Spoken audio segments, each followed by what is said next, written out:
You share your cave with a different kind of human. Shorter, thicker, a more massive jaw, a lower brow.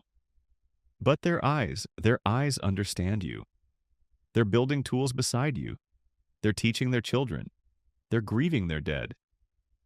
For roughly 40,000 years, this wasn't a hypothetical.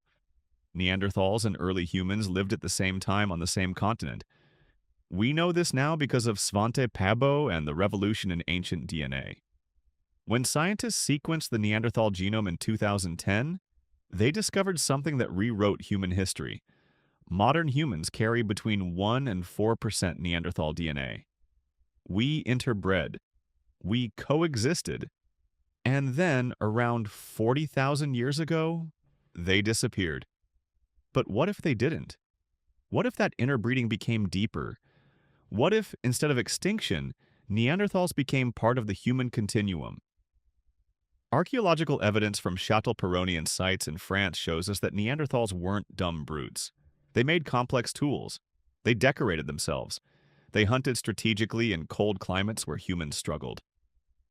At Shanidar Cave in Iraq, paleontologist Ralph Selecki found the remains of a Neanderthal man cared for long after a crippling injury, meaning Neanderthals had compassion. They supported their injured, their elderly, their vulnerable. They had culture. Now imagine that gene flow continued. Imagine that instead of competing to extinction, humans and Neanderthals continued to interbreed, creating a blended lineage. Your ancestor might not be purely Homo sapiens. Your ancestor might be part Neanderthal, fully Neanderthal, something in between. And the world would be unrecognizably different. For one thing, the human body would be stronger. Neanderthals were built for extreme cold. Thick bones, powerful muscles, efficient oxygen use in glacial air.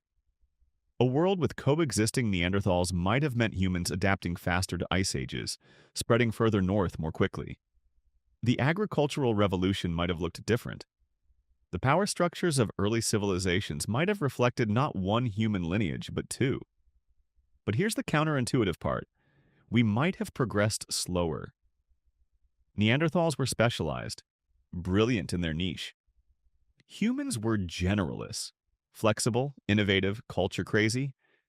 When you have two competing subspecies, neither dominant, neither wiped out, you get compromise. You get stability.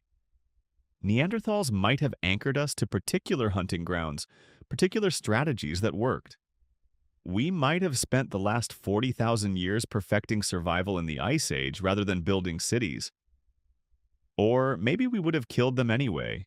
Maybe the Neanderthal contribution to our genome, that 1 to 4% we carry today, is all that remains because humans were too good at one thing, pushing out the competition. Genocidally efficient. The fact that we interbred at all suggests coexistence. But the fact that they vanished suggests something darker. That Homo sapiens, for all our creativity and culture, might also be the species that learned to eliminate. What if that tendency was checked? What if you lived in a world where another species of human, equally intelligent, equally capable of language, equally deserving of survival, had not been written out of history? What would you have learned? What would you not have conquered? What would you have become? Today, you are alone as a species. There is no other human on Earth but you. No Neanderthals, no Denisovans, no mysterious cousins in distant valleys. We are the last lineage standing, and maybe that solitude, that monopoly on intelligence, on moral agency, on the right to shape the world, is not a victory. Maybe it's a loss we carry in our genes, a 40,000-year-old haunting. You are alone because your ancestors won, but in a world where Neanderthals survived, you would never have known what it meant to be the only kind of human. You would have known coexistence,